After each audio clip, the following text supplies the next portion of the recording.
Good evening 100 days weight loss சேலஞ்சில் இன்றைக்கி day 70 என்ன சாப்பிட்டேன்னு சொல்லி பார்க்கலாம். மார்னிங் எம்டி ஸ்டொமக்கில் வார்ம் வாட்டர் குடிச்சிட்டு ஃபஸ்ட்டு வந்து வெத்தலை கஷாயம் தான் வந்து எடுத்துக்கிட்டேன், ரொம்ப கோல்டாக இருந்ததுனால. பிரேக்ஃபாஸ்ட்டுக்கு 11 o'clock கோதுமை ரவை உப்புமா, அது கூட வந்து ஆனியன் ரைத்தா, 2 பாயில்டு எக்ஸ் வந்து சாப்பிட்ருந்தேன். கோதுமை ரவையில் ஃபைபர் இருக்கிறதுனால சீக்கிரமாக டைஜஸ்ட் ஆகிடும், வெயிட் லாஸ்க்கும் ஹெல்ப்ஃபுல்லாக இருக்கும். அது கூட கொஞ்சம் வெஜிடபிள்ஸும் ப்ரோட்டீனும் நீங்கள் ஆட் பண்ணிங்கன்னா பேலன்ஸ்ட் ஃபுட்டாக இருக்கும். அது எப்படி பண்ணுறதுன்னு சொல்லி பார்க்கலாம். ஒரு கடாயில் 1 டீஸ்பூன் ஆயில், 1 டீஸ்பூன் நெய் வந்து ஆட் பண்ணிக்கோங்க. எண்ணெய் சூடானதும் கடுகு, ஒரு ஏலக்காய், ஒரு துண்டு பட்டை, 2 கிராம்பு போட்டு தாளிச்சுக்கோங்க. வேணும்னா கொஞ்சமாக முந்திரி ஆட் பண்ணிக்கோங்க.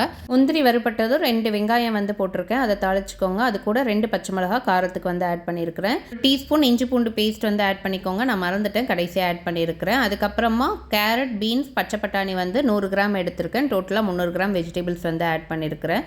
வெஜிடபிள்ஸை ஒரு 2 to 3 minutes நல்லா வந்துட்டு எண்ணெயில் வதக்கிக்கோங்க. அது கூட வந்து 2 தக்காளி வந்துட்டு ஆட் பண்ணியிருக்கிறேன். தக்காளி வதங்கினதும் 1/2 டீஸ்பூன் உப்பு, 1/4 டீஸ்பூன் மஞ்சத்தூள் சேர்த்து நல்லா கலரிக்கோங்க. இந்த ஸ்டேஜில் 200 கிராம் கோதுமை ரவையை வந்து அதோட ஆட் பண்ணி 2லேருந்து 3 நிமிஷம் நல்லா கலரிக்கோங்க. ரவை நல்லா வறுபட்டதும் 1 கப்பு ரவைக்கு 3.5 கப்பு தண்ணி வந்து ஆட் பண்ணிக்கோங்க. நான் வந்து இன்றைக்கி 4 கப்பு தண்ணி வந்து ஆட் பண்ணியிருக்கிறேன், எனக்கு கொஞ்சம் குறைவாக வேணுங்கிறதுனால.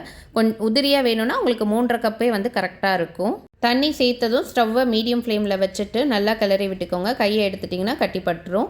இந்த ஸ்டேஜில் கொஞ்சமாக கொத்தமல்லி ஆட் பண்ணி தண்ணியும் ரவையும் ஒரே லெவலுக்கு வந்த உடனே ஒரு மூடி போட்டு மூடி 10 நிமிஷம் சிம்மில் வந்து வச்சுருங்க.